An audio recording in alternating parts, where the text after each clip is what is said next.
Oui, vous avez vu la miniature. Oui, je vais vous expliquer tout ça. Asseyez-vous confortablement. C'est parti.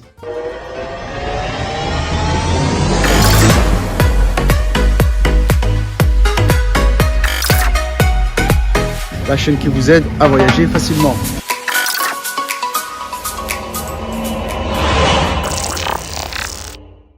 Yo la famille, bienvenue sur la chaîne qui fait voyager, conseils, infos, bon plan. Alors aujourd'hui je vais vous parler des différents avantages et inconvénients que j'ai pu rencontrer sur place. Alors étant donné que ce genre de vidéo hérisse les poils de certains, alors je vais quand même mettre un petit disclaimer. Je précise que c'est un avis subjectif et qu'il reflète uniquement ma pensée, mon ressenti que j'ai vécu sur place. Je précise aussi que ce genre de vidéos n'ont pas pour but de ternir l'image d'une destination, loin de là. Comme je le répète, on décortique, il y a des conseils, des informations. C'est pour que vous ayez une vue beaucoup plus globale et que vous savez à quoi vous attendre sur place. Bref, maintenant que vous êtes avertis, installez-vous confortablement, qu'on puisse commencer cette vidéo. Avantage numéro 1, la ville. Évidemment, Milan est magnifique. Pour des visites, de belles photos ou de belles balades, vous serez tout de suite sous le charme de son atmosphère. Sans compter les différents événements que l'on peut rencontrer dans la ville, comme la Fashion Week par exemple, qui lui confère une véritable réputation de ville stylée ou encore capitale de la mode. Rien que ça. À Milan, on mange super bien et c'est pas faute de vous l'avoir dit. On a fait une super vidéo dédiée à ça, donc ceux qui ne l'ont pas vu, franchement, n'hésitez pas, je pense que vous allez vous régaler. Pizza, pasta et autres bonnes adresses seront au rendez-vous pour pouvoir vous conquérir. Un très gros point fort de la ville, encore une fois, parce qu'on va pas se le cacher, des vacances où l'on mange pas bien, ça reste une destination qui est un petit peu entachée.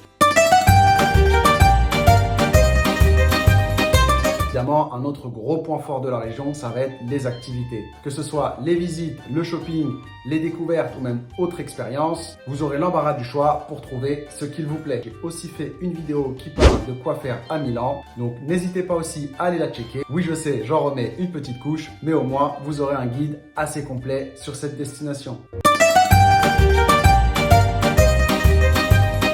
Avantage numéro 4, le coût de la vie sur place. Le coût de la vie sur place, j'ai pas trouvé ça si cher.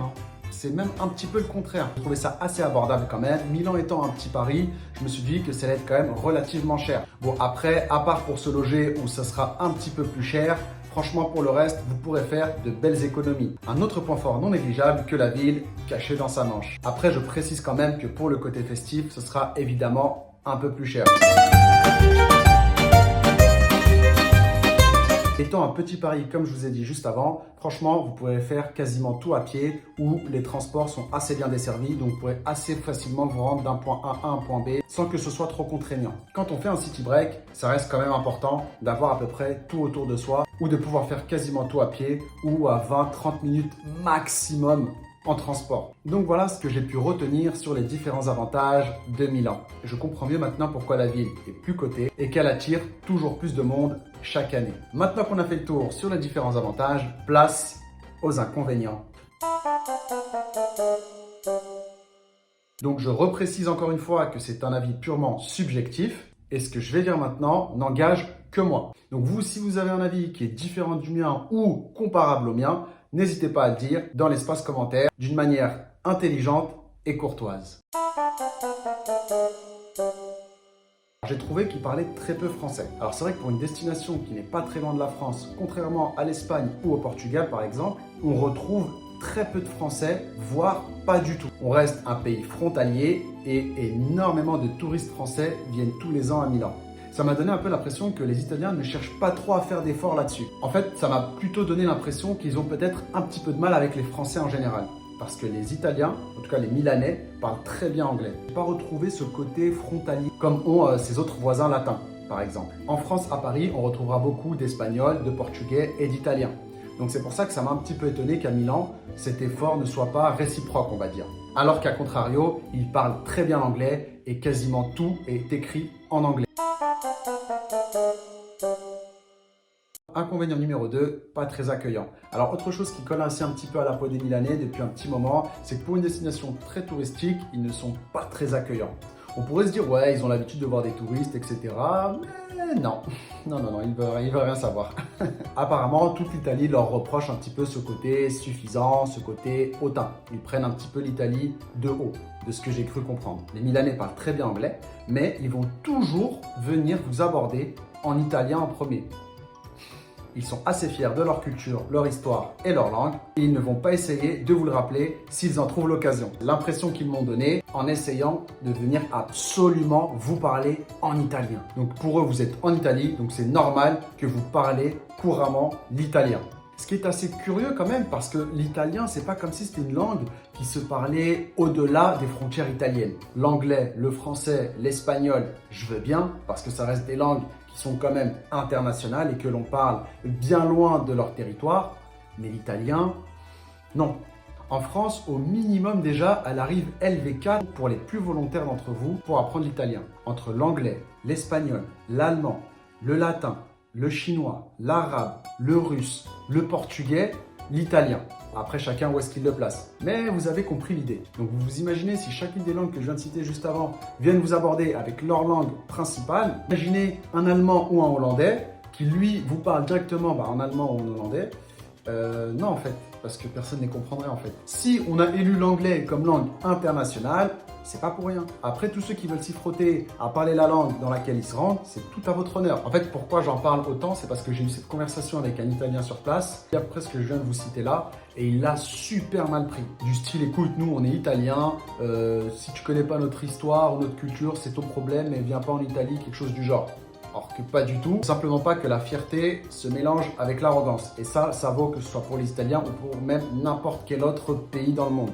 Mais évidemment, je ne suis pas bête non plus au point de faire des raccourcis ou des amalgames assez évidents, n'est-ce pas? C'est pas parce que moi j'ai vu ça, ou je me suis entretenu avec un Italien et ça s'est passé comme ça, qu'ils sont tous comme ça. Loin de là d'ailleurs.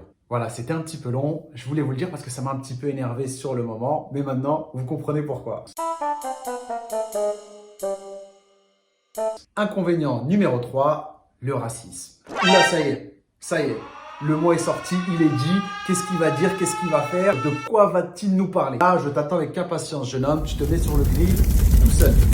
Vous inquiétez pas, on va aborder cette thématique avec calme et sérénité ensemble. Calmez-vous, apaisez votre cœur, on n'est pas là pour tirer sur les Milanais, on est là pour faire un constat général. Ok?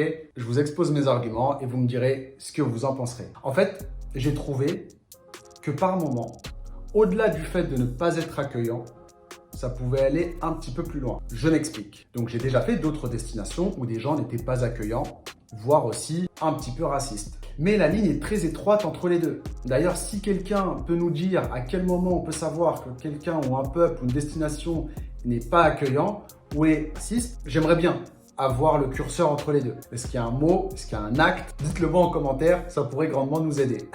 Comme ça, on aura enfin le cheat code pour pouvoir distinguer les deux. Bref, en gros, à quelques reprises, j'ai senti des regards un petit peu, vous voyez, ce regard où on vous regarde un peu de haut en bas. Avec, je ne sais pas si je l'ai bien fait, mais je pense que vous avez compris. Voilà, un regard un petit peu mal placé, vous savez, qui veut dire un peu, ouais, qu'est-ce qu'il veut celui-là? Enfin, c'est un petit peu comme ça que je l'ai ressenti, moi, personnellement. Pareil, quand on allait dans des restaurants, certains serveurs, parfois, étaient assez limite, on va dire. Quand je dis limite, c'était vraiment agressif. Je vais vous donner un exemple rapide. On était arrivé à un restaurant, on était arrivé un petit peu tard, donc il était plus en fin de service. Déjà, les serveurs nous voient arriver, donc ils nous fusillent du regard, déjà. Je m'assois à peine que le mec me fout la carte dans les mains en mode vas-y, dépêche-toi. Bon, c'est pas grave, je me dis bon, ils vont peut-être fermer, donc je commence à regarder tranquillement. Et au bout de, 2 minutes, le gars vient me voir et me dit « Alors c'est bon, t'as choisi? Non, toujours pas, ça fait à peine 2 minutes que j'ai la carte, je me suis pas encore décidé. » « Ah ouais, t'es trop lent, bah dépêche-toi aussi, on va pas attendre que pour toi, le resto il va fermer. » Je vous assure que le gars me parlait comme ça, avec les gestes comme ça devant le visage. Donc voilà, encore une fois, je me suis dit, est-ce que c'est moi, ma personne, ou est-ce que c'est le fait d'être arrivé un peu tard? Et ce genre de scène, ça m'est arrivé 2 fois. 2 fois en 4 jours. Une autre fois pareil, alors on était à l'aéroport cette fois pour rentrer en France. Et du coup, dans l'aéroport, il y avait un McDo. On avait un petit peu faim, on avait notre vol à 13h, donc ça commençait à creuser un peu. On voit le McDo, on décide d'aller manger sur place. Et là, quand j'arrive pour passer commande, le gars ne me regarde même pas. dans les yeux, ne serait-ce qu'une seule fois. Mais quand je dis ne me regarde pas dans les yeux, c'est pas genre il est un peu pressé, il fait autre chose, ou il est un peu dans ses pensées. Non, non, c'est vraiment le gars, on sent tout de suite ce côté je ne te considère même pas. Vous voyez, c'était vraiment une attitude qui voulait faire ressentir un déni envers vous. Alors ça, je sais peut-être que j'abuse, certains vont me dire « ouais, tu forces, etc. » Vraiment, il n'y a que les personnes qui ont déjà subi ce genre d'attitude qui peuvent comprendre de quoi je parle. Ceux qui ne l'ont jamais vécu, forcément, ça va peut-être pas vous parler. Mais d'autres qui, eux, l'ont vécu, savent tout de suite de quoi je parle.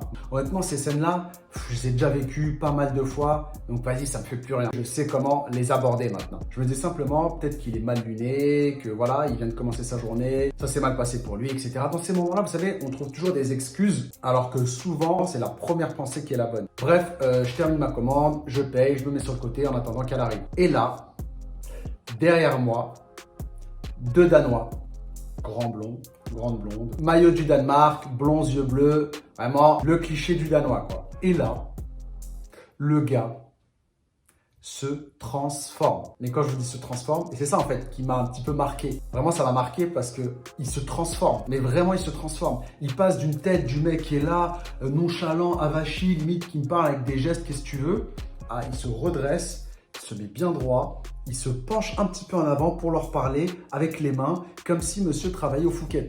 Et là, il leur dit, parce qu'à ce moment-là, c'est vrai que bon, l'Italie venait de gagner la Coupe d'Europe et du coup, il y avait deux Danois devant lui avec le maillot du Danemark. Danemark, Eriksen, c'est un joueur de foot pour ceux qui ne connaissent pas. Il avait fait un arrêt cardiaque, etc., etc. Donc là, le gars commence à leur parler d'Eriksen comme si c'était leur daron déjà. Donc, Eriksen, ça va, ça doit pas être facile et tout. Qu'est-ce qu'ils en savent? Il leur parlait tout gentiment, tout mielleux, il montrait la carte comme s'il leur présentait le Fouquet alors qu'ils savent déjà ce qu'ils vont prendre. Vous voyez? À la fin, ils disent qu'ils payent en carte bleue et le gars, il leur dit, ça m'a aussi un peu marqué, il prend le boîtier, il se penche et il dit genre, vous savez, oh, please, sir. Mais vraiment juste, il force l'accent anglais, comme vous venez de l'entendre là, même si c'était pas le même, le mien était meilleur. Non, il force l'accent anglais, il se penche pour leur mettre le boîtier pour qu'ils puissent payer. Et eux, voilà, ils étaient là, tranquilles, ouais, salut, cool, voilà, dans leur bon délire habituel. Et je me dis, ah ouais, mais le mec avec moi, il m'a même pas regardé, limite, il me jetait des mains. Eux, ils se penchent, ils parlent avec eux, ils les regardent droit dans les yeux. Voilà, pas accueillant, raciste, la limite. À votre avis, qu'est-ce que vous en dites, vous? Moi, personnellement, je me suis souvenu que j'ai déjà eu des amis qui avaient été sur place. Et c'était à peu près les mêmes retours que j'avais. Et quand c'était des Renois ou des Rebeux, c'était un peu plus limite. Après, quand on voit aussi ce qui se passe dans les stades, il n'y a pas de fumée sans feu malheureusement. Je sais encore une fois que certains diront peut-être que j'abuse, peut-être que j'en fais trop, etc. Je ne veux absolument pas me victimiser par rapport à ça. C'est pas pour autant que je n'ai pas kiffé mon séjour à Milan. C'est juste que par moment, voilà, il peut y avoir des petites scènes qui ont été assez discriminantes. Je répète parce que voilà, ça m'est arrivé quelques fois sur un court séjour, donc c'est pour ça que je voulais le mettre en avant. Mais c'est pas non plus la mort, quoi. Ce que je veux dire, il n'est pas non plus arrivé quelque chose de gravissime. C'est simplement qu'il y a des personnes qui ont une vision des choses différentes ou plus débiles ou qui sont moins bien élevés que d'autres. Ça ne m'a pas empêché d'apprécier mon séjour, mais voilà, il a été un petit peu entaché par ces petits comportements. J'avais également été à Venise où là-bas vraiment je n'ai pas ressenti ne serait-ce qu'une once de racisme. J'ai eu aucun problème là-bas et au contraire les gens ont même été très accueillants. Donc pour conclure cette vidéo, si je vous dis tout ça évidemment c'est pour vous préparer psychologiquement, que ce soit pour les avantages, donc ce sera plus simple à préparer, que pour les inconvénients. Donc en gros, allez-y sans réel a priori, mais gardez-le dans un petit coin de votre tête. De toute façon, à partir du moment où vous avez pris la décision de vouloir voyager et découvrir le monde, vous vous apercevrez assez rapidement que certains sont racistes de toutes les autres cultures et origines, et d'autres qui, eux, seront tout l'inverse, qui accepteront tout le monde et qui voudront voir tout le monde. Et vous en aurez même d'autres qui, de réputation, vous paraîtront un petit peu hostiles ou pas accueillants, mais arrivé sur place, vous verrez que c'est tout l'inverse. Ça m'est également arrivé. Donc voilà, tout dépend des destinations dans lesquelles vous vous rendez et évidemment de votre ressenti. Quelle que soit votre origine, votre religion, etc., etc. Je conclus cette vidéo avec cette phrase qui est assez réelle et qui m'a un petit peu marqué depuis que je voyage maintenant. C'est découvrir le monde, c'est le voir tel qu'il est et non pas tel que l'on voudrait qu'il soit. Et c'est sur cette dernière phrase lourde de sens que que l'on va se quitter la famille. Donc grosse dédicace à tous nos Italiens qui ont compris le vrai sens du message et grosse force aussi à tous ceux qui subissent ce genre de comportement au quotidien. Donc si cette vidéo vous a plu, n'hésitez pas à vous abonner, à mettre un petit pouce bleu, à la partager autour de vous pour avoir leur opinion. Surtout, dites-moi ce que vous en avez pensé en commentaire, mais dites-moi si ce genre de contenu vous plaît, où on s'évade un petit peu plus et on parle de voyage d'une manière beaucoup plus générale. Venez également me voir sur Instagram, je réponds à tout le monde. C'est aussi là-bas où il y a un petit peu plus d'exclusivité voyage et d'où l'on parle des prochaines destinations que l'on va voir ici. Donc voilà la famille, cette vidéo touche à sa fin, j'espère qu'elle vous a plu. Je vous avais dit qu'on allait y arriver dans la joie et la bonne humeur. Sur ce, prenez soin de vous, on se dit à la prochaine. Tchuss!